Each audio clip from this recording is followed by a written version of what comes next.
And a couple years ago, Yes. you made a self-audition to play Robin. I did. Now you're officially in the DC universe. I How does am. that feel? It's a freaking trip, man. I'm honestly, I made that tape not as everyone interpreted it as like, oh, Ryan Potter is auditioning for Tim Drake.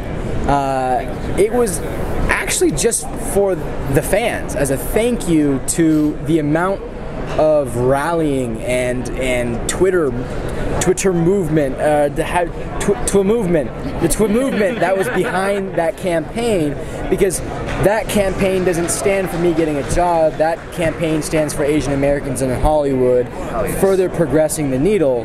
And you know, it's always an interesting topic because I sit on the fence and I look into 2 yards, and I don't belong in either one, but I belong in both.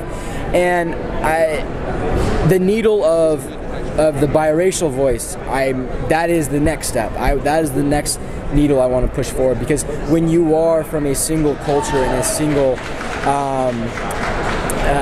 country, you think in the same way that your people do, to a certain extent. Everybody has an individuality, but when you are 50-50 and you belong to both cultures and you understand both cultures, you're not half. When you're biracial, you're not half, you're wholly both. And that is the conversation that I wanted to get to, starting from Tim Drake. Because of the movement that I saw, I was like, I see an opportunity to get to point B if I just complete point A. So yeah. Said, man. Thank you. Absolutely. What's Gar's journey this year? How is he changing? How is he changing? Over the course of the season? We're working on getting Gar to the point that everybody already knows him to be at.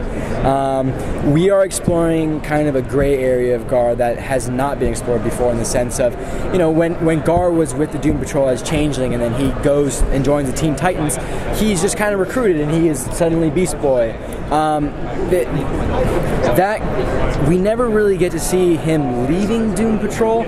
We do in the sense of him hunting down, you know, the killers of his family, but being a teenager, leaving one family and going to another, there's a lot involved with that, you know, and I'm sure there are families that can relate to that story, because maybe they have children or they are parents and they were at one point those children that went from one family to another. So it's a Beast Boy that people are unfamiliar with, but I modeled it after the Wolfman Perez, the Teen Titans, and this new dark DC world, and we found a nice amalgamated version where in each episode he serves the purpose that he needs to serve. His heart is still genuine and true. He is the light in the dark hallway, and he's, you know, he still thinks he's funny. Like that's all that matters, I think.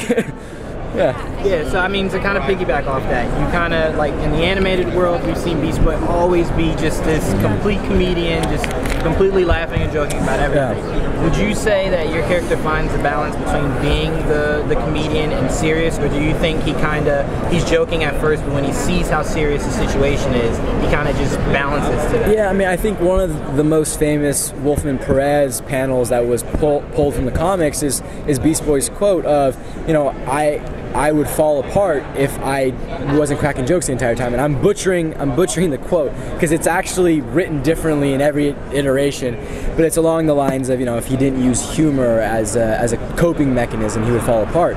And I've found that moment and the Teen Titans Beast Boy Terror arc to be the most genuine moments from Beast Boy, where you actually, he pulls back his humor and you get to see his heart a little bit more. He's an interesting character, you know. He's got the tragic superhero origin story, and he has an interesting life in general. Like, he went off and was an actor for a little bit. Like no superhero was in the public eye in the same degree that Beast Boy was. Like, he loved the attention. He loved being the green guy only after he realized that it was cool to be green. Because at first it was it's traumatic, and it's like this is not real. This is not what humans look like.